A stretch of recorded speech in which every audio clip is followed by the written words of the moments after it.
be the one that makes someone smile. Inspirational words that surprisingly and frequently flowed from the mouth of a local little girl, London Eisenbeis. But her life was suddenly cut short due to an undetected heart rhythm condition. Her parents want everyone to remember her name in the hope that no child suffers the same fate. A pair of angel wings. It was Tina's idea a while back to put some angel wings over her bed. Hovering over the place where 10-year-old London Eisenbeis would venture off to dream every night. Looking back, I can see how appropriate and fitting it was for her to have angel wings.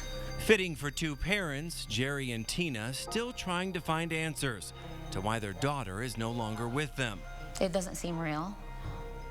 We're absolutely devastated.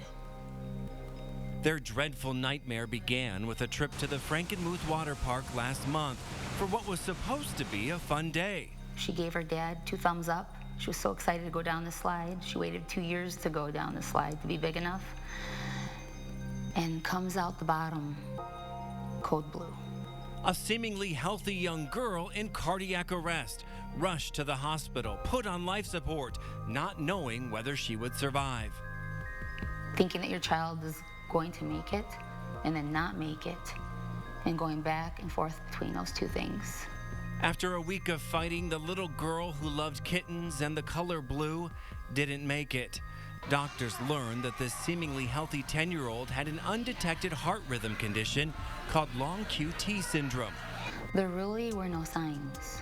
She was a very healthy individual, athlete, gymnast. No signs because doctors say you never really know when the condition is going to show itself. As you can see from this model, a normal heart recharges between beats, but someone with long QT syndrome, the heart muscle can take longer than normal to recharge between beats, potentially causing fast, chaotic heartbeats, which, like in London's case, can cause cardiac arrest. One of the problems we have is that screening is not recommended for this condition. Dr. Christina Nicolakias says long QT often goes undetected. It can be inherited genetically or it can be acquired.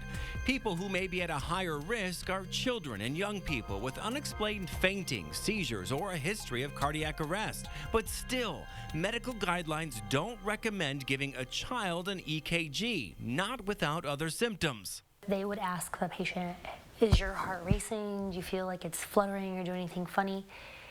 Then that's a red flag in their head. Time to do an EKG. But without that red flag, a heart test may never happen. Why not the heart? They're taking gym class and they're in physical activity. Why are they testing for eyes and ears but not the heart? Tina and Jerry now worry about their 12-year-old daughter, Eden. They had her tested along with the rest of their family, and though their EKGs came back clear, they're all working to mend their own broken hearts after saying goodbye to the little girl who was never short of inspiration and only wanted to make people smile by being everyone's friend. It's funny, she always said, Mom, I think I'm popular. And I was like, London, what makes you think that? She's like, everybody just wants to sit by me, and they fight over who's going to sit by me. She had a unique way of making people laugh, not by putting them down, but by really lifting them up. Don't be depressed. Love life. Be happy. Set your dreams. I don't know when it will feel real. I feel like she's in school right now, and I'm waiting for her to get off the bus. Long QT syndrome affects 1 in every 5,000 people, but if detected, it can be treated. Now, we've posted information to the London Strong Facebook page, which will share screening events in our area. It's in the story on WNEM.com.